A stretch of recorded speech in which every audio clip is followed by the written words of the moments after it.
Mula sa pagiging undrafted hanggang sa pagiging isang all-star caliber guard, nahuhubog ng kapalaran at matinding sipag para maging isa sa mga pinakamaasahang scorer ngayon ng Los Angeles Lakers. Sa ipinapakita niya ngayon, hindi lang siya basta role player mga idol, isang legit na offensive threat na siya. Mahusay magdala ng bola, halimaw mag-facilitate, may deadly na tira sa labas at walang kaba kung umatake sa loob ng paint. At ang pinakamalupit, naging best friend at partner in crime pa niya ang franchise player nila ngayon na si Luka Doncic, na kung saan nabuo ang isang nakakatakot na chemistry sa loob ng court. Kaya naman sa video natin ngayon mga idol ay ating pag-uusapan ng nakaka-inspire na kwentong basketball ni Austin Reeves. Kaya tara mga idol, diretso na tayo.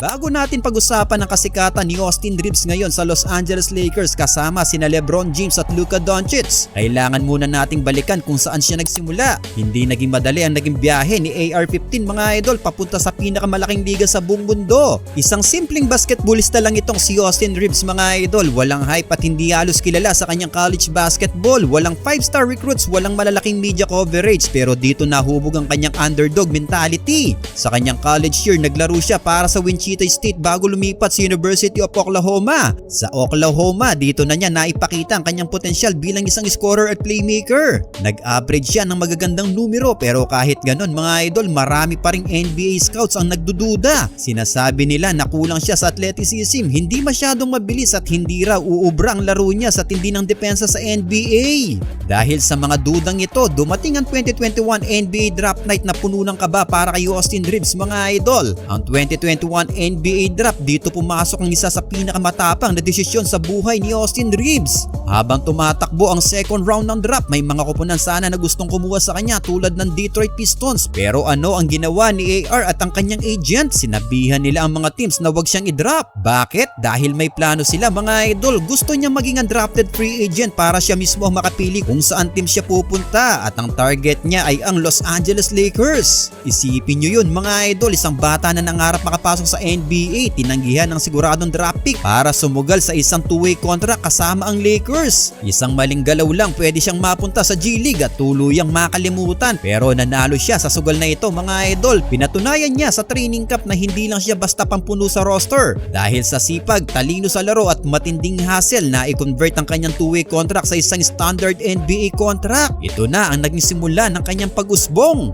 Pagpasok ni Austin Reeves sa Lakers, ang roster ay puno ng mga veterano at future Hall of Famers. Sa pangunguna siyempre ni LeBron James, mahirap para sa isang undrafted rookie na makakuha ng playing time sa isang championship contending team. Pero may isang bagay na napansin agad si LeBron kay Reeves mga idol, ang kanyang basketball IQ. Hindi man siya kasing bilis ni Ja Morant o kasing athletic ni Zion Williamson, alam ni Austin kung saan pupunta sa loob ng court. Alam niya kung paano magbasa ng depensa, kailan magkakat sa basket at kailan ipapasa ang bola. Sa madaling salita, marunong siyang maglaro ng winning basketball mga idol. Sa unang taon pa lang niya, nakita natin kung paano siya pinagkatiwalaan ni LeBron sa mga crucial na sitwasyon. Kapag hawak ni LeBron ng bola, madalas ay hinahanap niya si AR. Dahil alam niyang gagawin nito ang tamang desisyon, hindi nagtagal naging isa siya sa mga pinakamaasahang role players ng team. Pero hindi pa dyan nakontento si Austin sa pagiging role player lang. Sa kanyang second at third year, nakita ng buong liga ang pag-evolve ng kanyang laro. Hindi na lang siya basta catch and shoot guy.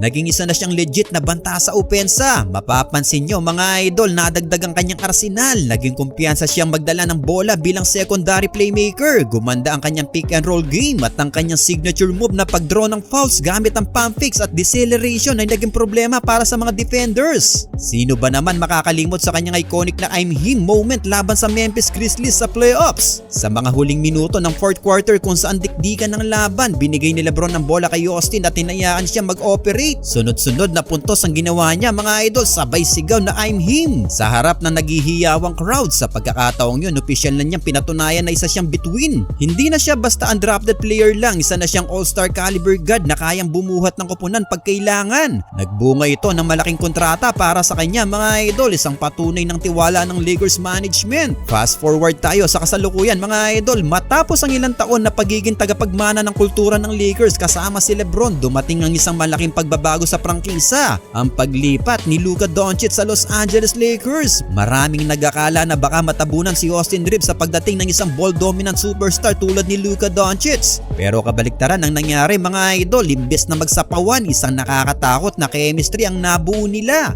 Dahil parehas silang may mataas na basketball IQ, mabilis nilang naintindihan ng laro sa isa't isa. Naging best friend at partner in crime ni Austin si Luka sa loob at labas ng court. Ang dating role player ngayon ay isa ng legit na co-star. Paano nga ba nag-transform ang laro ni AR kasama si Luka? Una mga idol, bilang facilitator, kapag nagpapahinga si Luka, kayang-kayang dalhin ni Austin ang opensa ng Lakers. Magaling siyang mag-setup ng mga kasamahan at basahin ng pick and roll. Pangalawa, ang kanyang outside shooting.